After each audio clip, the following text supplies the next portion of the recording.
Halo, saya Dr. Faidon Lumbanturuan, sahabat Anda, dan kali ini kita akan membahas tentang yang disebut sebagai anti-aging. Tapi saya mau menekankan adalah anti-aging alami. Anti-aging alami adalah ilmu supaya Anda bisa menua dengan sehat. Dalam arti umur KTP boleh tambah, tapi umur fisik tetap muda.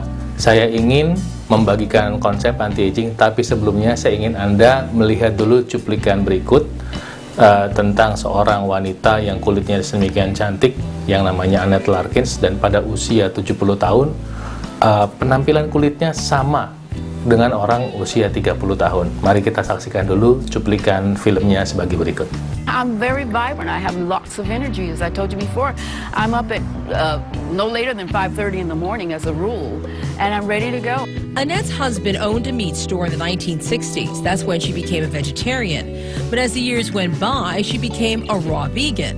She does not eat any animal products. Her food is unprocessed and uncooked. My diet consists of fruits, nuts, vegetables, and seeds. I do a lot of sprouting of seeds, and as you can see from my garden, of course, these are the raw foods that I eat.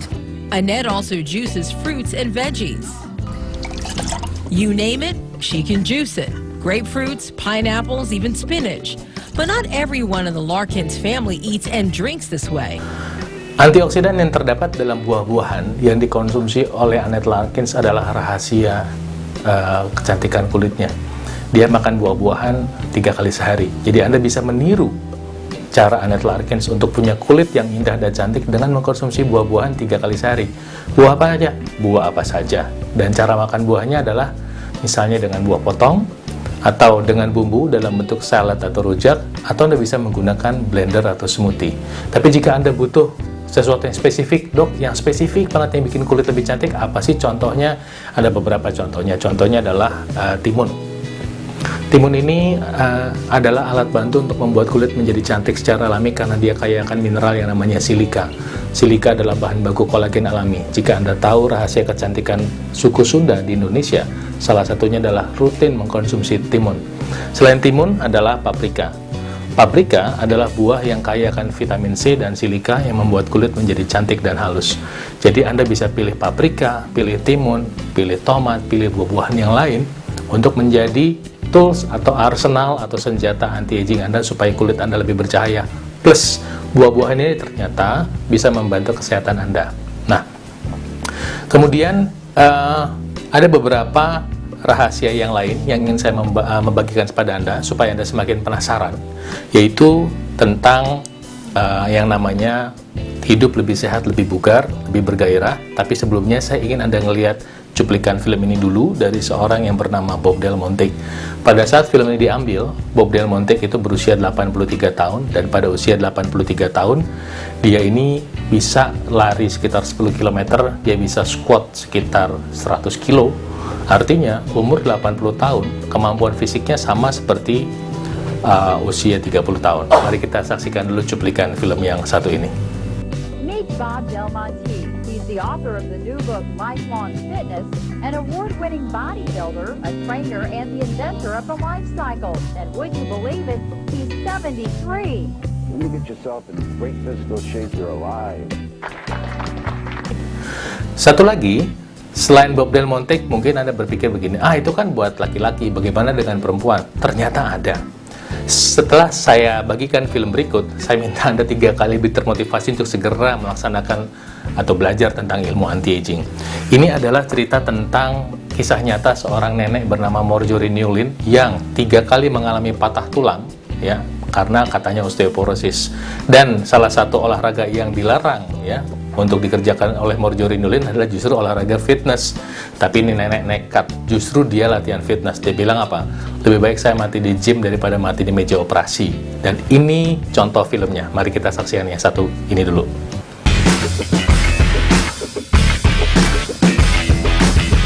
What made you want to start lifting weights? At that time, we were talking a lot about osteoporosis. So I thought, well, this could help. Since 1 out of 2 women over the age of 50 is destined to have bone fractures from osteoporosis, doctors recommend adding weights to your exercise routine. Oke, setelah Anda menyaksikan film Bob Del Monte, Anda menyaksikan film Marjorie Newlyn, tentu Anda bisa mengambil kesimpulan Oh, ternyata yang namanya anti-aging juga hidup lebih sehat, bugar, dan bergairah. Bayangin, pada usia 80 tahun, masih bisa lari, masih bisa aktif, masih bisa produktif, tidak menjadi beban bagi sesama, dan toolsnya atau arsenalnya atau senjatanya ternyata adalah latihan fitness. Satu-satunya latihan yang mungkin jauh dari benak Anda. Latihan fitness itu ternyata adalah membantu merangsang hormon secara alami. Hormon apa yang dirangsang?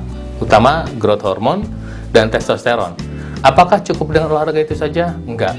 Untuk bisa mendapatkan efek terapi yang maksimal dari olahraga, kita tidak hanya latihan fitness alias latihan beban, tapi juga butuh kardiovaskuler, yaitu latihan olahraga seperti lari, seperti bersepeda, karena ini membantu untuk membakar lemak, sementara kita harus tahu bahwa lemak adalah kelenjar atau organ endokrin yang menyebabkan terjadinya ketidakseimbangan hormon. Lemak menghasilkan hormon estrogen yang jika berlebihan menyebabkan kanker, dan pada laki-laki hormon estrogen mengganggu fungsi hormon testosteron, malah menurunkan gairah. Nah, itu adalah teori kedua tentang anti-aging, teori tentang penurunan hormon. Yang ketiga tentang anti-aging adalah tentang yang namanya inflamasi. Inflamasi itu seperti ini kira-kira. Merah. Ini merah ini namanya radang. Jadi kalau misalnya kita kena seperti ini, tangan kita mengalami inflamasi atau peradangan. Contoh inflamasi atau peradangan apa? Ketika ada tawon, Anda disengat tawon, bengkak.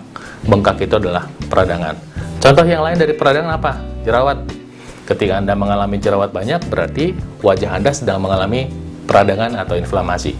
Apalagi contoh inflamasi? Contoh inflamasi adalah ketika Anda sedang berjalan, kemudian lututnya sakit. Nah, lutut Anda mengalami inflamasi. Jadi inflamasi atau peradangan itu sumbernya banyak sekali. Pertama adalah dari bahan pangan, misalnya gula, goreng, atau bahan-bahan kimia yang masuk ke dalam tubuh Anda. Kedua adalah infeksi, misalnya bakteri, misalnya virus, itu menyebabkan inflamasi. Ketiga, misalnya adalah benturan atau gesekan atau perlukaan. Ya, jadi misalnya tadi tangannya kepukul, misalnya kepalanya kejedot jadi benjol, itu adalah masalah mekanika. Ketika kita sudah tahu ada masalah inflamasi ada 3, ada satu lagi yang harus Anda tambahkan, yaitu inflamasi karena kelebihan berat badan. Jadi ketika Anda mengalami kelebihan berat badan, lemak itu sendiri menyebabkan mengeluarkan hormon-hormon yang pro-inflamasi menyebabkan peradangan. Apalagi lutut yang sakit karena kelebihan berat badan itu menyebabkan inflamasi. Inflamasi ini menyebabkan tubuh mengeluarkan namanya sel-sel peradangan. Nah, sel peradangan bisa menyebabkan satu, badan kita kayak infeksi, aduh capek gitu ya, padahal nggak ada infeksi. Kedua, inflamasi menyebabkan terjadinya penyumbatan pembuluh darah. Kalau pembuluh darah tersumbat di leher bisa stroke, di jantung bisa serangan jantung, kemudian pada alat vital laki-laki bisa menyebabkan impoten. Kemudian inflamasi juga bisa menyebabkan nyeri yang berkepanjangan yang nggak jelas, misalnya seperti lutut, dan nanti masuk satu lingkaran setan menyebabkan kita menua lebih cepat. Jadi itu teori ketiga tentang anti-aging atau penuaan. Yang keempat adalah teori tentang toksikasi alias keracunan. Setiap hari tubuh kita mengalami proses toksikasi atau keracunan lewat udara, misalnya ada polusi, ya. Polusi itu merupakan bahan yang merupakan sifat racun karena ada timbal dan lain sebagainya. Kedua, lewat makanan berupa misalnya bahan-bahan pengawet, pestisida, itu punya sifat racun walaupun kecil sekali, yang nanti kalau terakumulasi menjadi lebih parah. Kemudian apalagi sisa makanan. Contoh, ketika Anda kurang makan makanan berserat, maka Anda akan menyisakan ampas di usus Anda. Mungkin cuma 1 gram atau 2 gram. Tapi setelah puluhan tahun, sisa ampas itu bisa jadi 4 kilo. Itu menyebabkan terjadinya toksikasi di dalam usus. Dan ini bisa menjadi cikal bakal penyebab kanker. Solusinya apa? Dengan terapi detoksifikasi. Apa terapi detoksifikasi yang paling gampang? Adalah menggunakan misalnya sayur-sayuran atau sumber karbohidrat yang berlemak. Jadi demikianlah teori anti-aging dasar yang saya bagikan pada Anda. Jadi anti-aging bukan sekedar kecantikan kulit, tapi juga kesehatan, kebugaran, gairah, hidup lebih panjang, kemudian lebih berkualitas, mandiri, sehat, seksi, kinclong, dan oye. Nah, jika Anda ingin lebih tahu lebih banyak tentang anti-aging, Anda bisa kunjungi website ini, atau Anda bisa juga follow Twitter saya di @dr_ya, Paidon, Papa Hotel, Alpha India, Delta Oscar, November. Salam sehat buat Anda.